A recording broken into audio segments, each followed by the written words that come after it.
सिंध से डाकू राज के खात्मे का फैसला हो गया। डाकुओं के खिलाफ सिंध के मखसूस मकामात पर ऑपरेशन होंगे। सिंध के अवाम को डाकुओं, भत्ताखोरों, मनीशात फरोशों, जराइम पेशा अफराद से निजात दिलाई जाएगी। फैसला वज़ीर आज़म इमरान खान की ज़ेर सदारत सिंध से मुतालिक अहम इजलास में किया गया। सिंध स्ट्रेटजी कमेटी इजलास में विफाकी हुकूमत के साथ मुशावरत भी मुकम्मल कर ली। रेंजर्स, ANF, FIA और कस्टम को सिंध में मुतहरिक करने का फैसला कर लिया गया। चारों विफाकी इदारे बाहमी इश्तराक से कार्रवाई की अपनी अपनी मनसूबाबंदी भी करेंगे।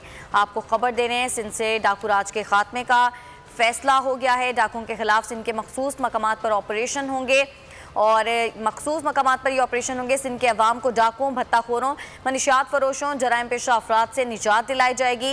ये फैसला वज़ीर आज़म इमरान खान की ज़ेर सदारत सिंध से मुतालिक अहम इजलास में किया गया। अहमद से मजीद बात करेंगे। जी शहबाज, बताइएगा मजीद। जी देखिए, वज़ीर आज़म इमरान खान की सरबराही में सिंध स्ट्रेटजी कमेटी का इजलास हुआ है और वफाकी हुकूमत ने सिंध के अवाम को रिलीफ देने के लिए बड़े इक़दाम का फैसला किया। इस इजलास में शाह महमूद कुरैशी और सिंध से ताल्लुक़ रखने वाले जो वज़रा हैं और अरकान असम्बली वो इजलास में शरीक थे।